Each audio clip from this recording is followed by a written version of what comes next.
Hey Claudio, how's it going? Hey Rick, thanks. I'm very good. Sunday evening here on Ibiza. Had a beautiful day, a lot of walking in nature. So yeah, life is good. Great. And I mean, we'll talk about Ibiza later and what brought you to Ibiza, but I mean, I don't know Ibiza very well, but whereabouts are you? Are you, away from the hustle and bustle of Santonio? Are you right there in the kind of the mix of things? No, I'm luckily far, well, actually not far away, but it feels like I am far away. I'm very lucky because I live in a natural park, which is in the center of the island. And as it is a natural park, there are no license to build for over 30 years. So my first neighbor is like 300 meters away, and I'm just surrounded by a forest and yeah, green, which is yeah, which is the best. Yeah, I mean, it sounds maybe like a perfect place for somebody who wants to kind of lose themselves in the studio. It is. I'm sitting right now in the studio and I have the chance to do 24/7 music, which is, yeah, also kind of a privilege, not being surrounded by neighbors. And also the other point is that it is definitely, it's my charging station during the Mm, season. yeah. I just hear the birds here in summer. That's it. Sounds bliss. Now, you grew up in Vienna, Austria, but you have strong cultural roots in Chile. Your parents are from there. And from what Yes. I understand, music was always around you growing up. Your father was a singer in a South American folklore band, and I know also he had strong political and a revolutionary background. I mean, what are your early memories of growing up around that music, and do you think that environment shaped you creatively? Yes, of course. Of course it did. So my weekends as a kid were basically being on concerts with my father. My father, well, both my parents had to leave because of dictatorship with Pinochet in Chile.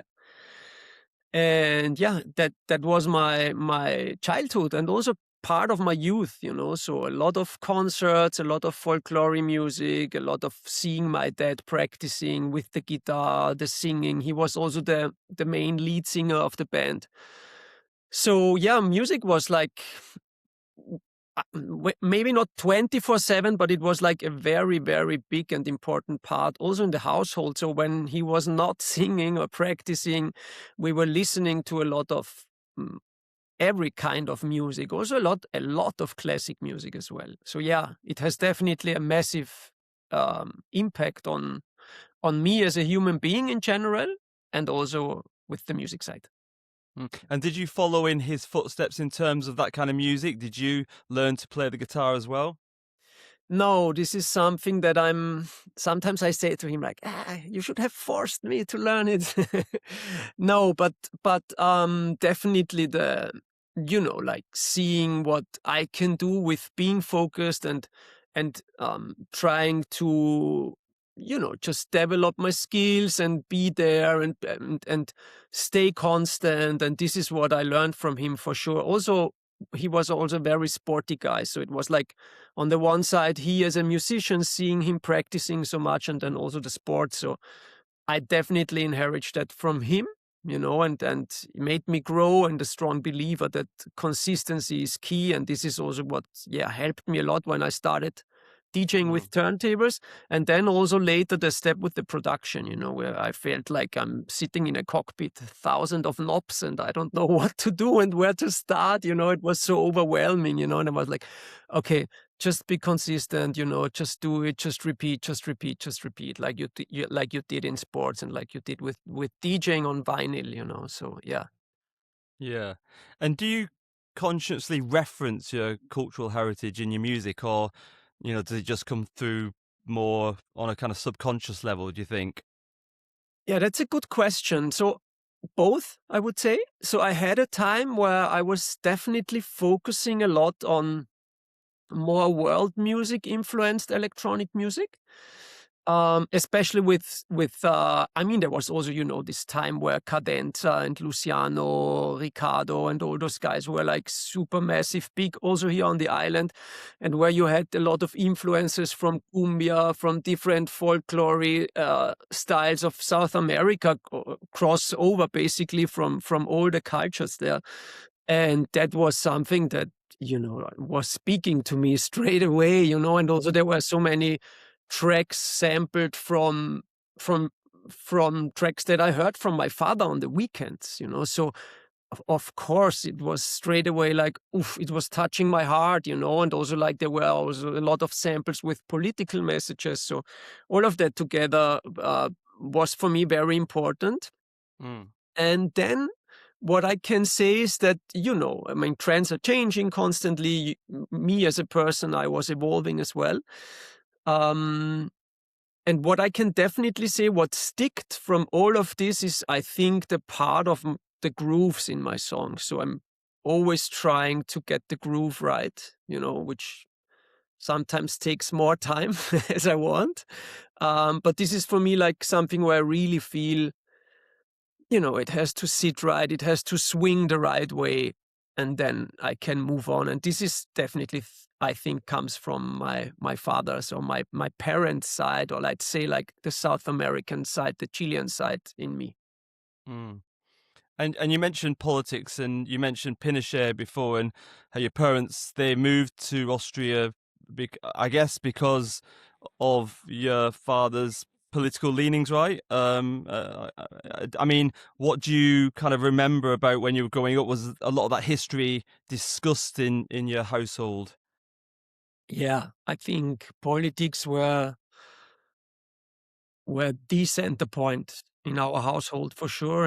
And I mean, something I think that we all know from history lessons in school, right? That dictatorship also, a lot of people that has basically nothing to do with certain values just have bad luck, I would say, and my father was one of these persons. So my father turned into a political person after he got arrested, because before he was very focused on sports. He was qualified for the Olympic Games in Tokyo for 800-meter run. So he was like, yeah, a sports guy, 100%. He was not really into politics, but then being arrested because of different circumstances, because the side of my mother was very political and very left-wingers. So that was the reason that my father ended up being in prison. But that obviously made him a very political person, and a person with strong values, as well as my mother. So my mother, I have to say, play also a very, very important role in how I was growing up, and what I have learned about, the view on I would not even say politics. I would just say, on just looking after each other, on yeah, like core values for humanity, basically, which I truly believe that that somehow goes in line with the Social Democrats' values. I don't Mm. even want to go into depth of what politicians make out of it, because this is the big problem, and why I also nowadays am not that much a political person anymore, because I do not believe in parties and I do not believe in politicians. But obviously there is certain systems where I think that would be the right way if the human being you know, Mm. could handle it. And that's the big problem. So Che Guevara said once, no, we need to create a new person to make a system work that, is based Yeah. on social on social values. Yeah. And do you think, like, those values growing up around your father, and inheriting, some of those values, and outlook on life, do you think they have helped you, and how you approach music and the kind of the industry today? I would say more on a subconscious level. I think what it made me learn also to grow up as not really being an Austrian, because I was still the guy. I didn't feel like the immigrant who is not accepted. That would not be the right wording, but somehow I still was not really 100% the Austrian guy, so I still had another name. I was also not, with Turkish or Yugoslavian background, which were the biggest minorities. And it's like in every country, if you're one of the big minorities, you have more problems, let's say, like, you know what I mean, no? And Yeah. I was the South American guy, so somehow it was also a bit of interesting, but still I was not the Austrian, So in a subconscious level, all of this with the political background, my parents moving to Austria, which they're also very thankful how Austrian government treated them. It made me as a person also being very fragile on one hand, but with this fragility also having a lot of empathy for people. So that helped me a lot, and that also shaped me not only in the music industry in general, with how I communicate and how I approach people. So yes, it has an impact, of course, yeah. And what was it like? What do you remember about growing up in Vienna in terms of certainly the electronic music scene? Well, I think I was lucky. So I am born 80, and I was lucky that in my youth I have a 5 years older brother, and luckily to him, when I was 14 years old, he started to introduce me to electronic music.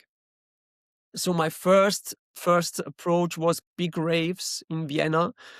This is when in Germany things start to take off, like there was May Day, there was Love Parade, and all these things were like in the early footsteps, but it was like a massive hype, and you could really feel like there was like a big change in music and how people started, like to somehow like the new age hippies. And Yeah. that swapped over to Austria, being like also a German-speaking country. So we had Sven Bath very early playing there, and like all these Germans, Westbam back then, and all these guys who shaped the sound back then, And then on the same time, we had the whole G-Stone area coming. We had Kruder Dorfmeister, we had Sian and Kamian, Erdem Tunakan, all these guys, who definitely shaped the sound of Vienna, as they also call it, no? And also Makossa Mega Blast, like there was this big G-Stone era. And so I had the chance to, on the one side, being part of this, like proper, and back then it was like techno, like real techno. And then like this whole kind of, cozy sofa sound, like electronica chill. I don't even know what's the right wording, Yeah. And that made Vienna in that time a very, very interesting city. It had a wide range of music. And I remember, like, I had the chance to listen to Jeff Mills, Laurent Garnier, all the Americans from Moody Man to Carl Craig. And, because those guys brought these guys, and then we had like the techno guys. And so I was lucky to experience the whole range with not even being really aware of what is everyone doing. But it was an amazing entry point for me to, to listen to that Yeah. kind of people. Yeah, I mean, I've been to Vienna. It's a beautiful city, and it's very, I guess prides itself on being a very cultural and arty city, doesn't it? So I guess the scene was kind of thriving in the 80s on the back of, like you say, what was happening in Germany. Yeah, of course. I think as I said, and it made it very special with this whole G-Stone thing. And also, I don't know if you heard about the club, which is called Flex, which is like, it was back then like one of the techno places in Europe, not only in Vienna, So as I said, like people like Jeff Mills, Laurent Garnier, they were going to that venue, So it was next to a metro station, so next to the river. So yeah, it was great. It was really great, And then at the same time, like proper house clubs were popping up, like where they had like this very old school, well, nowadays old school, but when the times when Defected started, and it was like all this kind about Roger Sanchez, Frankie Knuckles, Eric Murillo, and all those guys, and also back then already Bob Sinclair with Africanism. So yeah, we had like a really, really wide range from, let's say, proper clubhouse, to real underground stuff, to more like electronic, stuff. So Mm. yeah, amazing to grow up like this. Unfortunately, it changed a lot now. Now it's Yeah. Well, we're of a similar age, actually. I'm a few mm, years older than you, actually. I was mm, 77. So uh, as you tell me about, all these people who kind of influenced you and got you into the scene, that's kind of my trajectory as well. mm, Lauren Garnier, Jeff Mills, and then, Bob Sinclair. I've got the Africanism on mhm. vinyl just below me Yes, here. me too. And Me too. Yeah, I was yeah. really into Defected. I've got lots of Defected Mhm. vinyl as well. Yeah, so I think Yeah. we share quite a similar journey there. How did you get into it professionally then? Was it first, did you start Mhm. DJing on the scene or? Yeah. So I started 99 DJing. Um, and my biggest motivation was also a Jeff Mills interview. So I bought my turntables 97, and then with my own definition of when I feel that I'm an artist, or like a DJ who could go into a venue and play a set on vinyl. So I basically practiced 2 years alone at home, and there was no YouTube, there was nothing. I could not even, I didn't know a DJ, not even one. you know and so it took like a long time, to understand also how to mix, where to mix in, understand the structure, and all of this. So it was like a beat matching without a sync button. It was a challenging time. So I started to record tapes. No one booked me, and then I read this Jeff Mills interview where he said that no one booked him, and he started to do his own events, and I was like, I could try this. I was 19, so I have like friends that everybody wanted to go out. And luckily, it was like from the very first party on a big success. And it started to grow. It started to grow. Then a lot of people that declined my mixtapes started to ask if they can play on my party. And in exchange, I can play in their venues. And so I ended up being the resident DJ of the back then best house venue. This is a club which is called Volksgarten, and back then they had different electronic nights, and they had like more, let's call it more clubhouse, vocal, let's say this whole Defected world. And then the other night, which was way more underground, where they booked people like Trente Möller, Sven, Booker Shade, Thomas Schumacher, and so on and so on and so on. So that also was for me like a big advantage to stay very wide and open with the music, because I played both nights. So I was more the guy of the underground night, but at the same time I could easily play the other night as well. Yeah. And I would say that definitely also Ibiza, that we can then speak about it, but this is something that always gave me like a very wide range and understanding of electronic music. Yeah.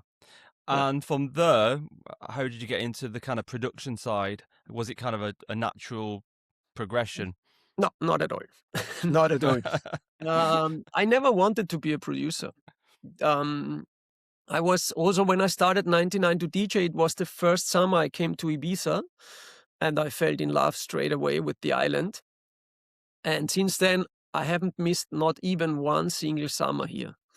So Wow. what I realized then is, over the years, especially after we had this swap of this minimal phase around 2006, which was very interesting and beautiful also to see. Um, I would say like around 2010, already like somewhere there between, I really start to understand that bookings are more and more based on production and not on DJing. For me, Ibiza was always this place where you could find amazing DJs. They were not producers, but in that time it was really fantastic, going to the beach and listening to people, like Alfredo and all these guys that you hear everywhere. Luckily I heard all of them, and they were just amazing music selectors. Not everyone was maybe the best, transitioning DJ, but music selection wise, it was amazing. Um, and and then I realized, like, okay, it's going more into direction like people who have strong productions are getting booked to the island, and then when I started to somehow force myself, as I said before, like this consistency, to force myself into it. And luckily also I was surrounded by good friends of mine that I was, meeting over the years through my music history as main resident DJ in this big venue and also as a promoter. And so luckily I had a lot of friends that could support me and share their knowledge with me in the studio, and that made me progress a lot, and then... So was this about, do you say about 2010? No, like the production, no, this is where I realized that it's going that way. And then like the production started around 2012, Right. 2013, where I started to take it like really serious. Mm. And when you said that you were going, you never missed a summer after the first time you went to the Ibiza, are you talking about as a party goer, or were you DJing over there as well? At the beginning as a party goer, for sure. Yeah. But then it developed quite quick because I was not, that's the crazy thing, I was not even aware about the position that I had in Vienna, that we had this like really massive club, and then I started to get a lot of bookings on the island. I played at Space in the main room. I played Privilege. I played like the Zoo Project several times. So I played actually a lot of big venues, and I was taking it somehow for something very natural. I was not aware how hard it is to get bookings on Ibiza. And unfortunately, and that was also on a personal level a very disappointing experience, is when I quit my residency there because I moved to Ibiza, then all the bookings stopped here on the island, Right. because then I realized that for most of the people, it was always just about business, so they gave me booking, and I always said, because most of the time I booked people first that I heard in summer in Ibiza and that I liked as DJs. I was never thinking about getting a booking back or something. Yeah. I booked the people because of the love of music, and most of them booked me back somehow. But it was never like, hey, I bring you to Vienna, I bring you to the coolest club in town, but you have to book me to Ibiza. So it happened organically most of the time, and I never asked someone like, hey, can you please book me, and I because I was, and I'm still a believer that people should listen to what I do before they book me, so then when they heard, most of them say like, no, that's very cool what you're doing, I'm gonna book you to Ibiza. And then I was such naive thinking that when I move now to Ibiza and not being in Vienna anymore, that it's going to be way easier to get booked because I'm now one of the islanders, Yeah, you'd think that. And I was really thinking that back then, I was very naive. And then people said like, hey, it's actually not about your DJing. You're a very fantastic DJ, but the thing is, I just have a certain slots over the summer, and if I book you, I lose to book another promoter from another city that can book me back. And I was like, right. And what about now? I mean, I do you still DJ on the island? Yes, I do. I mean, I had to. It was actually a big shocker for me moving here, and I started from scratch. I started from being booked in Austria, being in the main resident DJ. And I was not only the resident DJ, I was also the booker for 3 or 4 years of that venue, So I did all the international bookings. So I had, I was constantly speaking with all these massive, big agencies who were running all this. We had all these A-listers from Ibiza. We had all these Eric Morillos and in the club. So then coming here, and it was like starting from scratch, zero. So I had to play again restaurant gigs, beach clubs, the etc, etc, etc. And I was like, it was kind of a shocker in the beginning because I was used to play packed venues, and all the big festivals also in Austria and raves. And then back to, okay, I'm just here for playing for people who are eating fish. you know? But it was also a very good lesson, to stay humble and to see how quick things can change. And I think from that point, I could build up again from a complete different point of view with way more awareness, what I had already created, and I was not aware in which position I was already in Austria. Yeah. And then started slowly, step by step, again with consistency, building it up. And yeah, luckily ending up now also playing here a lot of big venues regularly.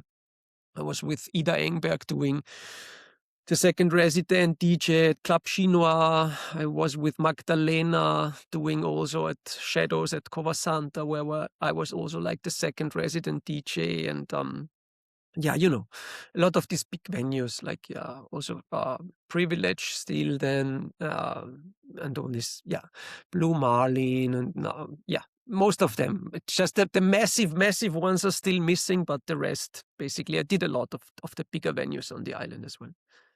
Yeah.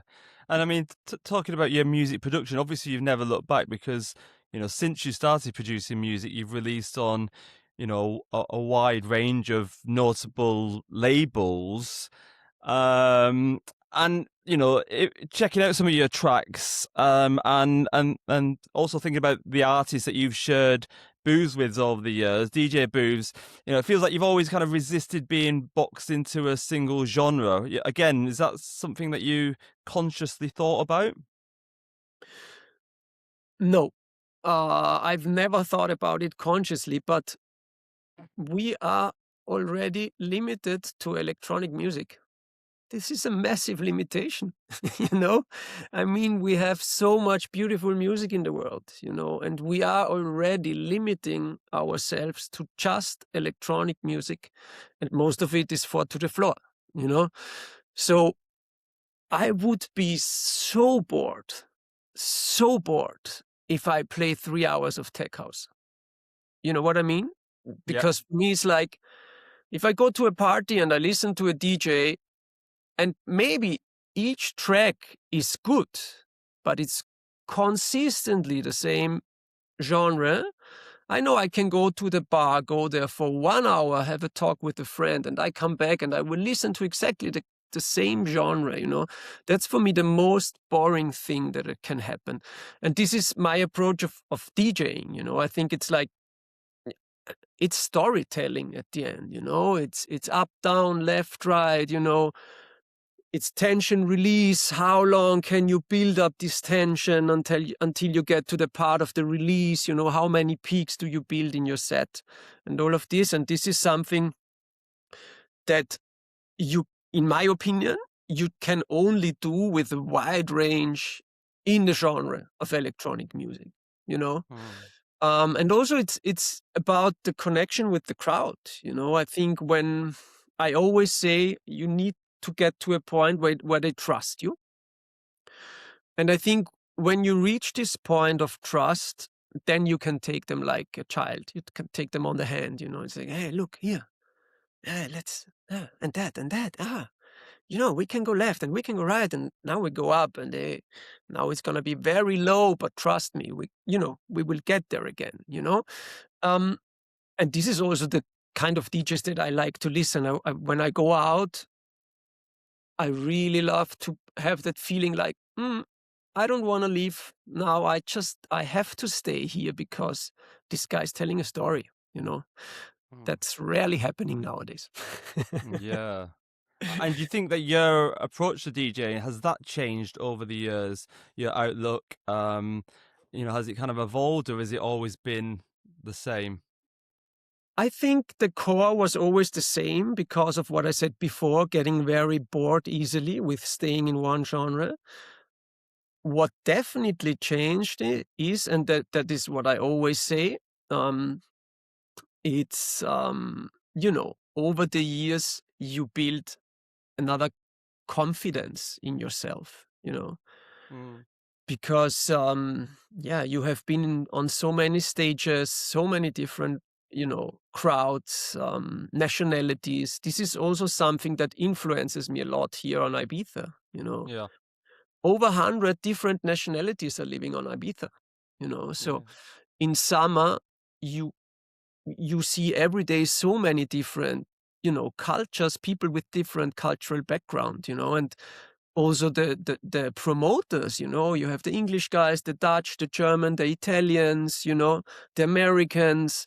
So there is like so many different influences also sound wise, that I think, I mean, not I think, I'm very convinced and sure that all of this has a big influence in my life. Like we are Mm. the sum of all the influences that we are surrounded to.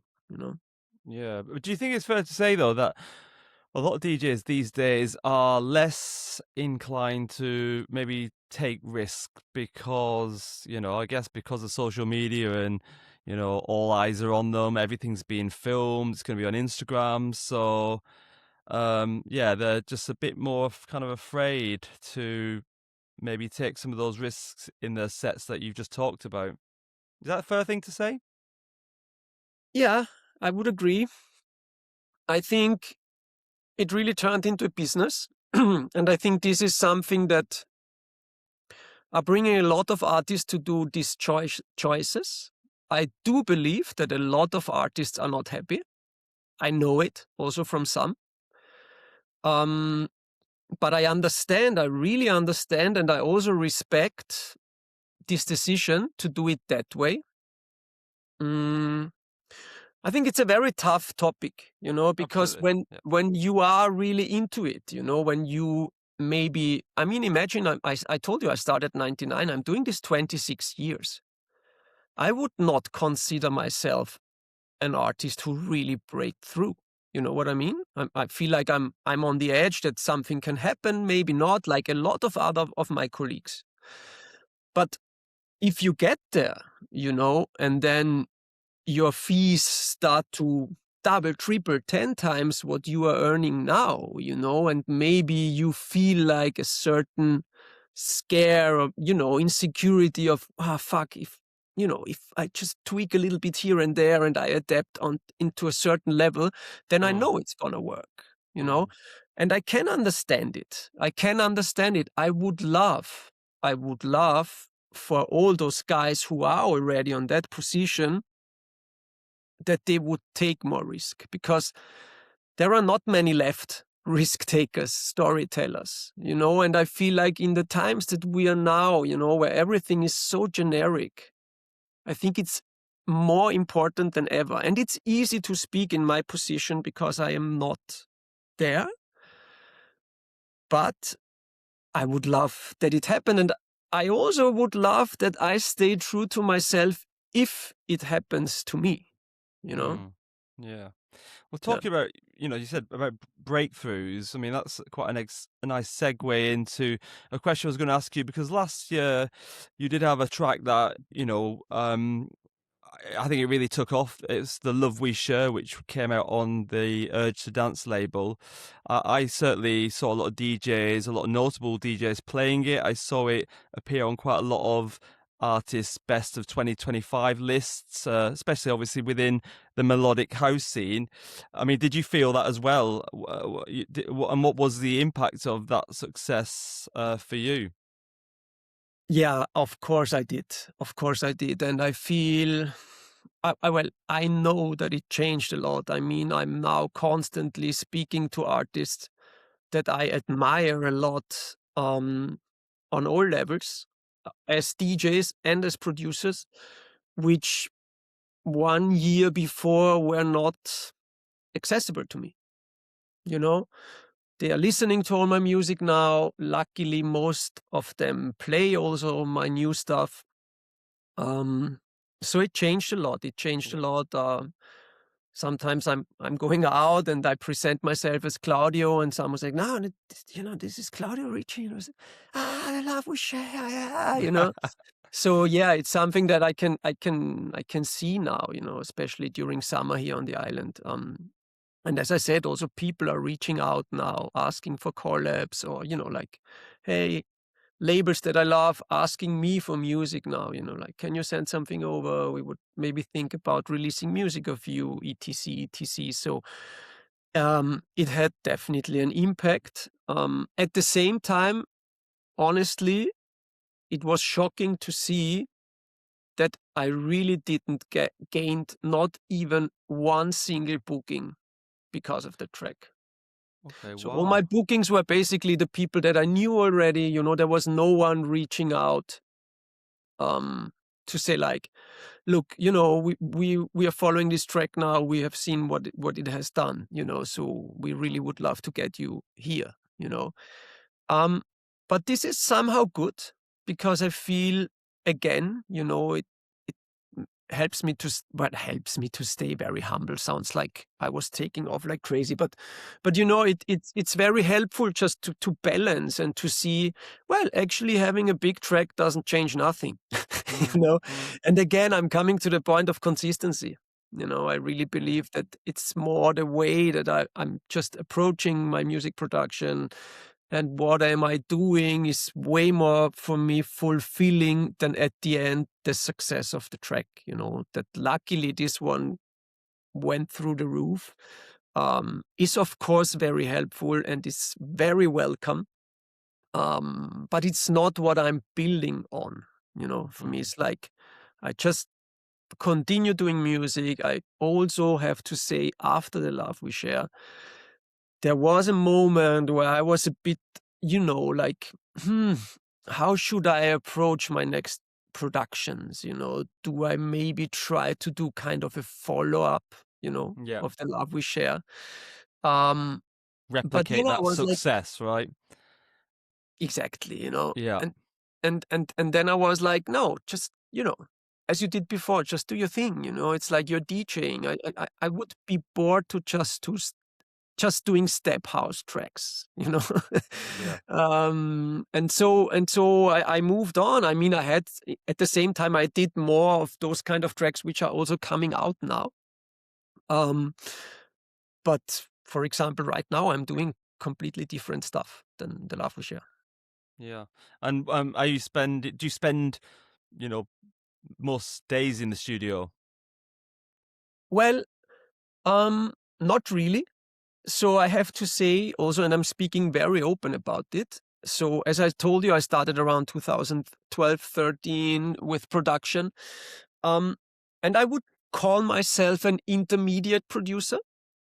I would not say that I'm like the super studio pro, because I was always very, I'm a DJ. If people ask me, I always say like, this I can say with confident and proud. I always say like, I feel like I'm a real DJ. Like doing this 26 years, doing over 13 years strictly vinyl. So I'm coming from the old school DJ side. And as mentioned before, the production was something that I forced myself into it, which I'm feeling very comfortable nowadays.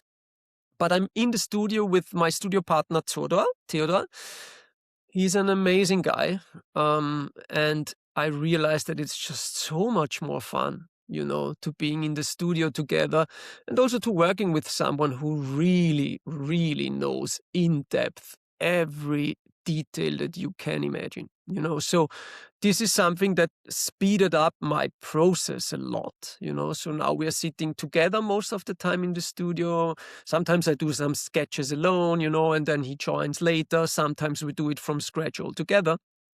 But the thing is that I found my formula to find studio time, being a father of two children, and at the same time having the time to listen to constantly new music for my DJing side. So Mm. it's a lot to coordinate in this, especially in summer when I DJ basically close to every day here on the island. Yeah. Well, you say that, but as well as obviously the music production and the DJing, in 2024 you launched your own label as well, Exactly. which is called Raft. Uh-huh. What was the the motivation behind starting that, and how has it been so far? Well, there was a clear motivation. Well, there were two motivations, I would say. The first one was knowing that I have the piece to release also my own releases that are maybe not really fitting nowhere, to have my own platform to release that kind of music. And the second one, and at least with the same importance, is to offer a platform for, I would say just really talented producers who are not getting enough attention, and they definitely deserve it. I mean, we are a small boutique label, but what I can definitely say, I have a massive, really, really great in-flight pool because of all my 25 years of contacts, so maybe we are not, like the big machinery with a lot of, budget for content creation and all these things, or playlist push on Spotify, etc. But what I can definitely say is that the right people are getting the music, and this is something that makes me also proud, and I also feel a certain responsibility to our club culture, to be hopefully a gateway for younger artists, or also artists that are on my level. Again, I am not Arm, I'm not Dixon, So I'm saying this because those guys can really push careers, Yeah, But what I can at least try to do is, in my possibilities, to give them a little bit more of exposure, to get the people to those Arms and Dixons, in this world.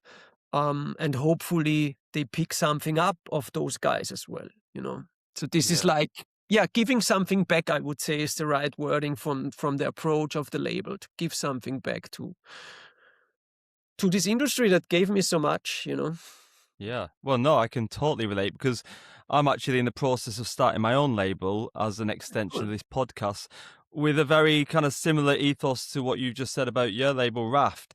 Do you have any good advice for me? Is there anything you wish someone had told you before you started your label?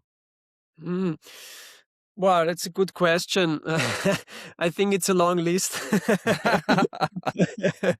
No, but again, I mean, a little bit what I said before is, you have to take the decision. What's your approach on the label? Is it to make money out of it, or is it because you see it as as a mission? My friend Mega Blast always says, music is a mission, and I really believe this is so true. This is just so on point, because that's what it is. It unites us, and I feel I see this as a responsibility to music also, to artistry, to music, And obviously there is this thin line, and there is this word edutainment that I like a lot, where you feel like this, somehow you should not be like the professor and saying like, look, this is the real thing. And, because people are still going out to have fun, it's totally fine. But also on the label side, and on the DJ side, I think there is a thin line that hopefully you can hit, where you say like, okay, it's still accessible for the people, but it's far away from being the super generic stuff that everyone is doing because they want to have success, And this is where I feel, that's the advice that I would give you, basically being true to yourself and being very clear. If you are true to yourself and you do it because of artistry, that you support artistry. And do not think about, okay, this can be big. Maybe if you hear a track that you feel like this can be big and it also speaks to you, amazing. That's perfect. That's the perfect match, right? Yeah, yeah. No, thank you. That's good advice. Now we talked about obviously living in Ibiza, and obviously the island is synonymous with electronic music, the club culture. Was moving there a deliberate decision to kind of immerse yourself more deeply within the scene? Yes, 100%. I always say, like, it's the Champions League, you know. If you want to play Champions League, you have to be in Ibiza, you know. Um, that was the motivation back then. Nowadays, I don't care. Nowadays, again, I'm repeating myself because this is like, it's like my core fundamental belief is like, it's the path, it's the way, it's enjoying what I'm doing. And everything that pops up and is happening, I'm very grateful for it. But it's not my driving motivation. My driving motivation is having my habits, doing my stuff constantly, being happy with what is happening every day around me. And this is also what really are still keeping me in this whole industry, because Mm, I have seen so many friends coming and leave, and they were way more successful than me and finished already because, of all this, because comparing all the time with, wow, this guy's playing there and he has 100,000 followers and all of that, and I'm so happy. I'm really, really so happy that I feel that obviously I need my tools and my strategies to not, get lost in this world because this is actually very easy, but I have them and I'm very consistent with that. So, yeah. I'm yeah. nowadays way more enjoying the island, going with my sons for a walk, enjoying the green right now. It's so beautiful. This island has so much to offer, in winter especially. It's insane, and I feel very blessed, feel very blessed to live here and to call this my home. And Mm, luckily, all these super clubs brought me here, but mm. I then started to find another Ibiza here, And this is the one that I'm really in love with. Yeah, no, I've heard a lot about um the island and how beautiful it is. Obviously, a lot of people think about just certainly if you're thinking about electronic music, San Antonio and all the big clubs. But I have heard that there's such a another very very contrasting side to it. If you know where to find it. Yeah, Yeah, I beautiful. always say it's the island of extremes, in all Mm, senses. mm. Let's bring things fully up to date. So you've got a new EP out on Urge to Dance again. This one's called Shout It Out, following on from The Love We Share, which, as I said, was also on that label. What can you tell us about this EP? What kind of mood or message were you aiming for? Shout It Out is a very special track to me because there was a lot of fine tweaking on the kick. There was like, I had a very pure intention with how I wanted to sound the track. And it worked out. And it worked out. And I feel like it's kind of a very deep, but still super energetic stomper, and then after the main break, when the steps and everything is coming together, I feel like it's somehow a bridging track from going from your warm-up phase to the peak time, and this is also, I had this in mind when I was doing the track. I was listening to old Toto Chiavetta stuff, the early stuff on Innovisions. um and there was this one track, I'm not remembering the name right now. Well, it doesn't matter. But I was so impressed of this kick drum, I was like, fuck, this sounds so great, And I was like, okay, I have to try to somehow at least get close to it, and to get to recreate this, this deep energetic vibe. And I was very happy with the result. And for me, it was a super special track, and I was reaching out to certain labels where I got good feedback. And I was very convinced that they're going to take it. And I got good feedback, but they were like, it's actually not 100% what we are searching right now. But the track is super dope. And I was like, okay. And then I spoke with Maxime, and he listened to it, and he said straight away, like, this is massive, like this is, and yeah. And then luckily I got really nice support from especially Jonathan Kasper, who is supporting my music. Yeah, Ivory was playing it a lot also. He also wrote me like, that's a massive tune. And yeah, so I had some of the big guys Yeah, supporting the track a lot, and yeah. great. Yes, so for me it's a very special track, and I think also it's kind of also now we have this step house thing, which is very big.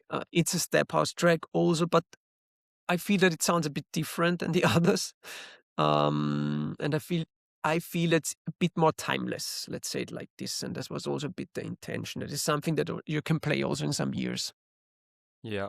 Well, I mean, I think Urge to Dance is a great label. I love those guys, so I think it's found the perfect home. It sounds like it was meant to be. Um, so yeah, Claudio, looking ahead, what else do you have planned for 2026? Well, I cannot really tell too much, but what I definitely know is that there will be a lot of music coming out. I'm still dealing out a lot of stuff with different labels, and I will definitely also return to Raft. Of course, I will. And we will also have some nice surprises on Raft. So, not only new emerging artists, we have also at least 100% confirmed a very, very great producer on board as well. And it's looking good for some other guys joining our Raft as well. Yeah.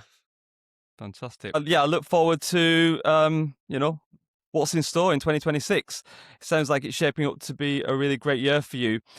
Claudio, thank you so much for your time. It's been a real pleasure. And yeah, best of luck with the EP. And yeah, thanks again. Yeah, thank you so much. And I'm also very, very happy that it's out on Urge to Dance. It feels like family business already with them. And yeah, I'm also super curious. Let's see what 2026 has in store for all of us, right? Absolutely. Yeah. All right. Thank Thank you. Take care. you too. Ciao.